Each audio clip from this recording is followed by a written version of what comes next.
Rev up your engines!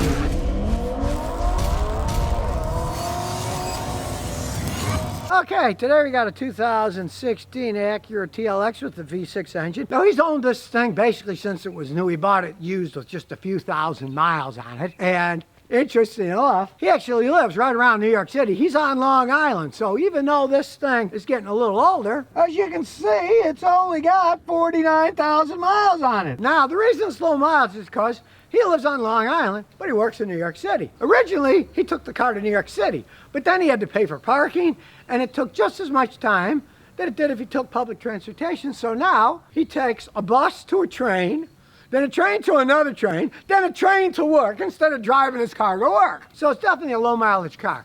Now, these things are known for their engines. This has a legendary Honda Acura V6 engine.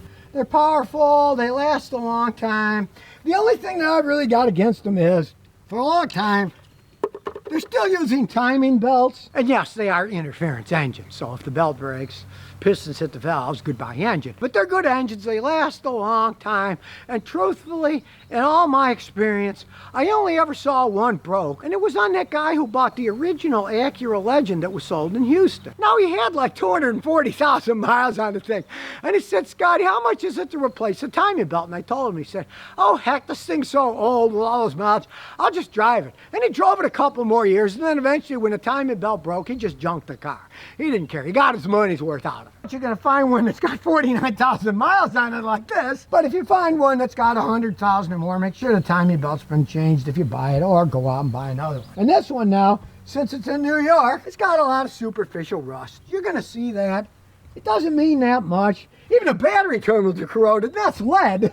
Now we're going to start it up, and it may be old, have corrosion on it, but look at it. It doesn't shake at all. And let's face it, it's a New York State car, so it's got dings on it. And well, if the hood opens, so it says hood open, but rarely. You put this thing in drive, it idles like a dream.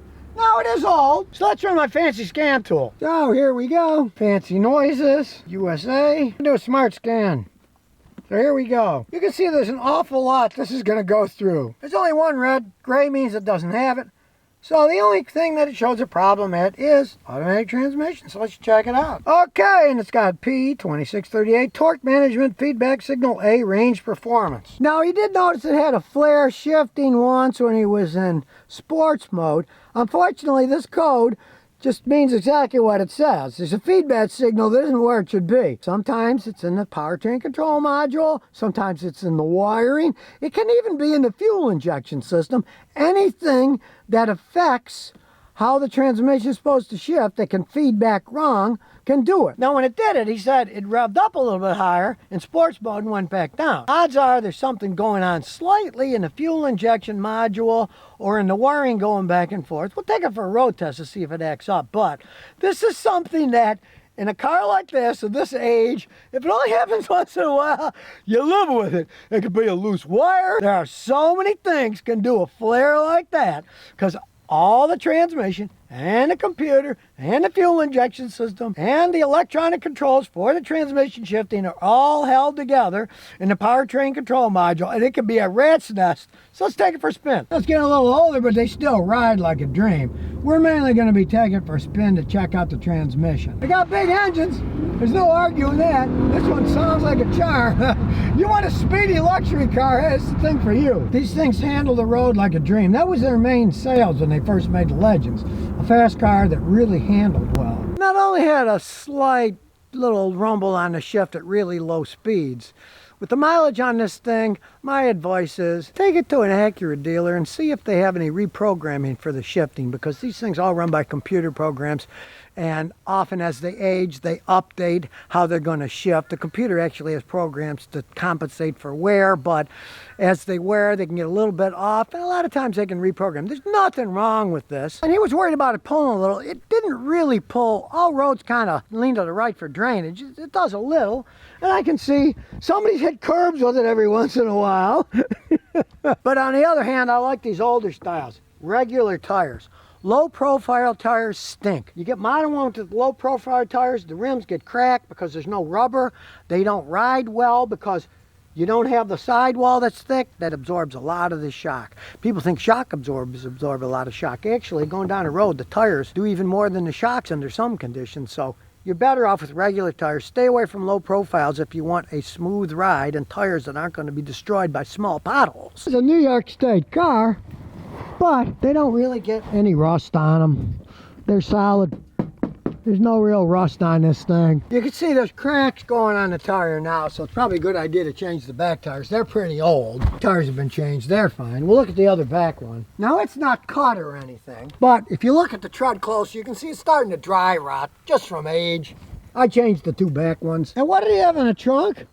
Hey, he got one of these flashlights that I was talking about. These through nights, and he's an engineer. He goes through buildings with these to inspect stuff. I gotta say, they are great little flashlights. Now, you drive even an older one, Acura like this, you're gonna understand why companies like Ford no longer make cars. Ford just makes the Mustang. They make trucks and SUVs because, guess what?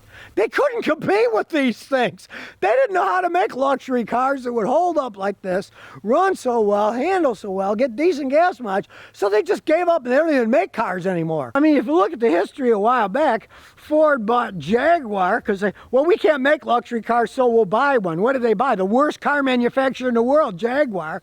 You know, they lost money on that. And now, of course, it's owned by Tata in India. And I think basically that was the Indians getting revenge on the British Empire by buying Jaguar and Land Rover myself. I think they were doing it more to spite the English than anything else. So if you're looking for a fun, sporty car, hey, you might check out one of these TLXs. I've seen a lot of guys buy used ones for a really good price, and they still got a lot of life. Like I say, the only one of these V6 engines I ever saw broke a timing belt did it at 250,000 miles. So you find one with 120 or something, still got a lot of life left in it. You can get them a lot cheaper and have a lot of fun in a well-built machine.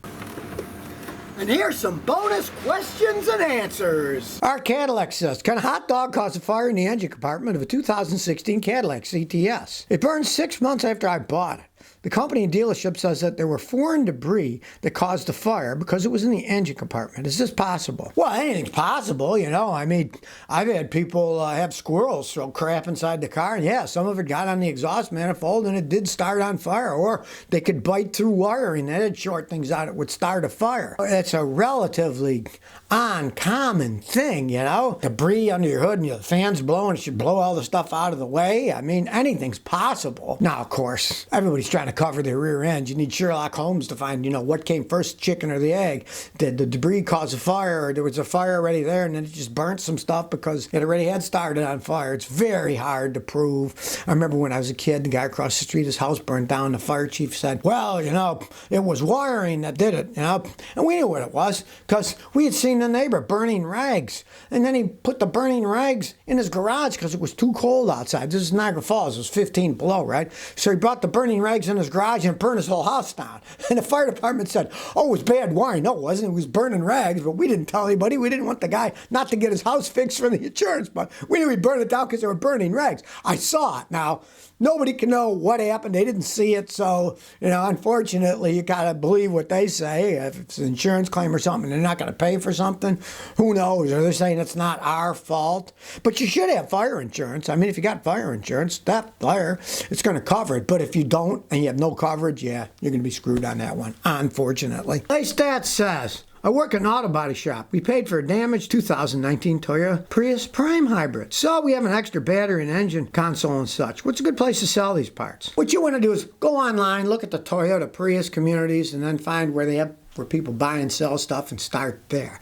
Just realize one thing. You're kind of becoming a baby junkyard now, right? And junkyards, hey, they do it for a living. That's what the guys do. And they hold on for stuff for years. And they got to have a gigantic assortment of parts and stuff that they use. So, you know, you're competing with junkyards. It's kind of a pain in the butt. But Prius are pretty specialized. So you go to their websites and you put in what you got for sale. You probably have people that'll be interested in buying stuff that way. Just realize you're competing with junkyards. There's a lot of competition out there these days. So, yeah, you might just see if somebody's looking for one. You said it's a 2019. You got an extra battery. That battery's still going to be really good. It's not old at all, right? And you'll have people that want to buy it. And then the Prius communities are the best way to sell it. You don't want to deal with any professionals because they don't want to pay you about 10 cents on the dollar for used stuff. But the people who actually own the cars in the Prius communities, it'd probably be a really good place to advertise to try to sell it. So if you never want to miss another one of my new car repair videos, remember to ring that bell.